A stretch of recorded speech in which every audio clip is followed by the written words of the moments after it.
So here's my red shrine, and I'm just about ready to start gluing things in. But here's the filling.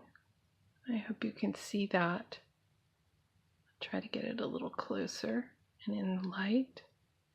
None of this stuff is glued in yet, and I'll talk about each piece.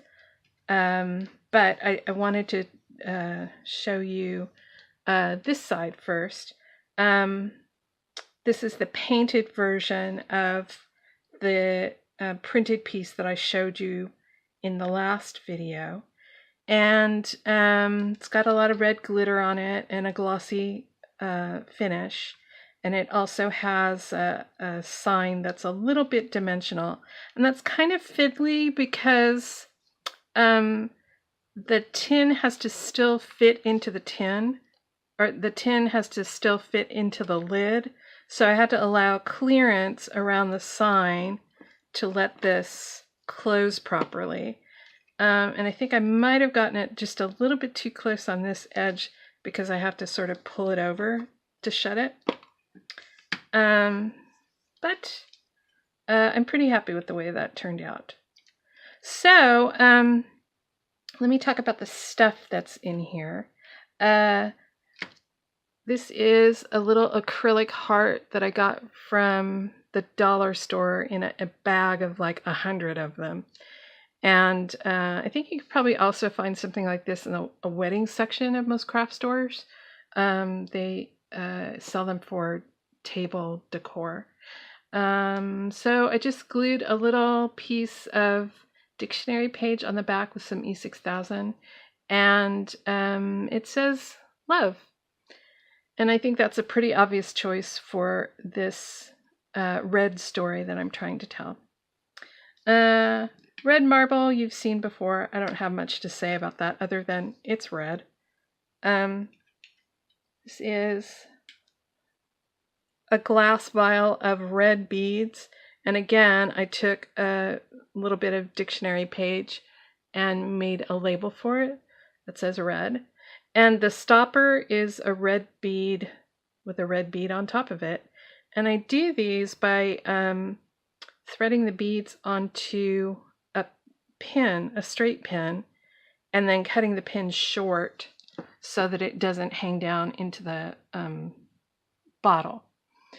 So I don't know how this contributes to my red story other than the fact that it's red beads and it says red, but I think this is the thing that I didn't have kind of a clear reason why it was in the shrine. It's just a bottle of red stuff. Matches, I think some of you probably saw the photo that I posted on Patreon of these drying standing up in clothespins. And I dipped the tips in matte medium to sort of deactivate them so they wouldn't rub against each other and accidentally light my shrine on fire. That would be bad.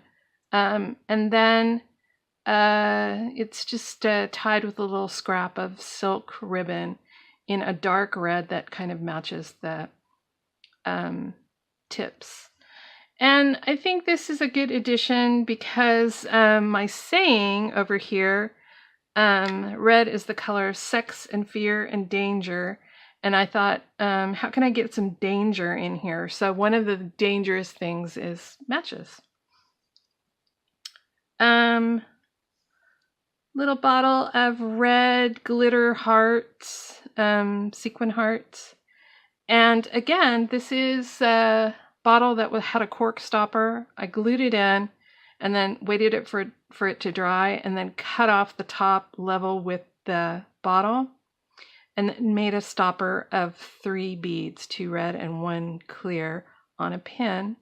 And they're spiked through the cork and glued so that they won't shift around. And then it's tied with some red rayon embroidery floss. And you know, hearts are kind of an obvious addition to this shrine. Anything that's red, I think, is probably going to end up with a heart somewhere in it. So I have hearts in 2 places. Another glass bottle filled with chili powder. And the cork was again cut off, and this bead wasn't quite big enough to cover the cork, so I found a little spacer that would cover up the top and kind of look like a little lace collar for this skull. And then the skull is a bead, and it's spiked through with a pin. It's got a little silver bead on top of it. And then I taped a poison label onto it, which was just exactly the right size, and tied it with some red cotton floss.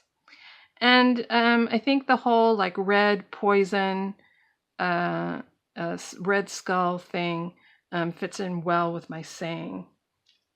So, and then just to add a little filler, this is just some red, pretty red fabric tied with gold. There's always sort of a little spot around the edge here where you can't quite put something flat because it's curved.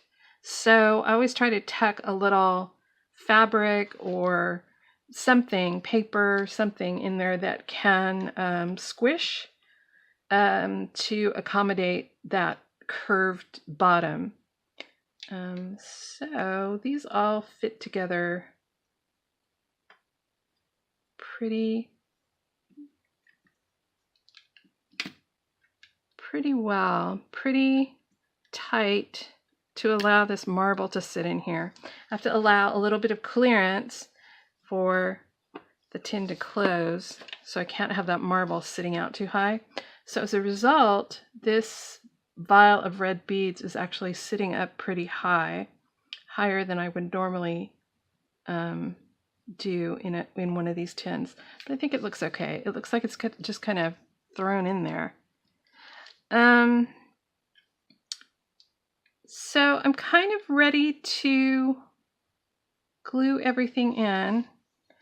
I think I'm telling the right story here. It's definitely red, and there are definitely fun things to look at. And I guess that's, for me, when I'm making these tins, that's really important.